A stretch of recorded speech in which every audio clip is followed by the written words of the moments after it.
بسم اللہ الرحمن الرحیم۔ مرکب اشاری۔ مرکب اشاری وہ مرکب ہے جو اشارہ اور مشار الیہ سے مل کر بنتا ہے۔ اشارہ کے بارے میں آپ اس سے پہلے پڑھ چکے ہیں، اس میں اشارہ ایک جگہ پہ آیا تھا، تو اس اشارے اور مشار الیہ سے بننے والے مرکب کو مرکب اشاری کہتے ہیں۔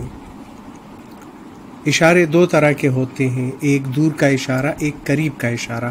اچھا، پہلے یہ بھی بتاؤں کہ مشار الیہ کیا ہے۔ اشارہ تو آپ جانتے ہیں، کسی چیز کی طرف اشارہ کیا جائے تو جس لفظ میں اشارہ ہو جائے اس لفظ کو اشارہ کہتے ہیں۔ جس چیز کی طرف اشارہ کیا جائے وہ مشار الیہ ہے۔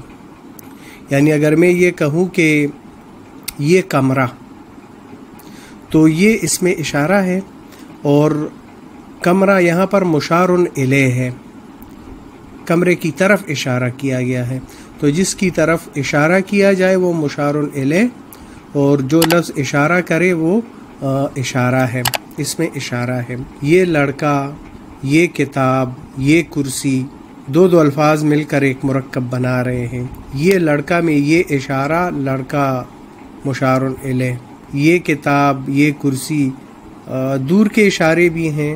دور کا اشارہ ہے وہ جانور، وہ پینسل، وہ قلم، یہاں پر جانور، پینسل اور قلم مشار الیہ ہیں اور وہ اشارہ ہے۔ وہ کا اشارہ واحد کے لیے بھی آتا ہے اور جمع کے لیے بھی آتا ہے، اور یہ کا اشارہ بھی اسی طرح واحد جمع دونوں کے لیے آ سکتا ہے، مذکر مؤنث کے لیے بھی اسی طرح آتا ہے۔ اردو زبان میں یہ کچھ اشارے ہیں، یہ، وہ، ان، اس، تو ان اشاروں سے مرکب اشاری میں کام لیا جاتا ہے۔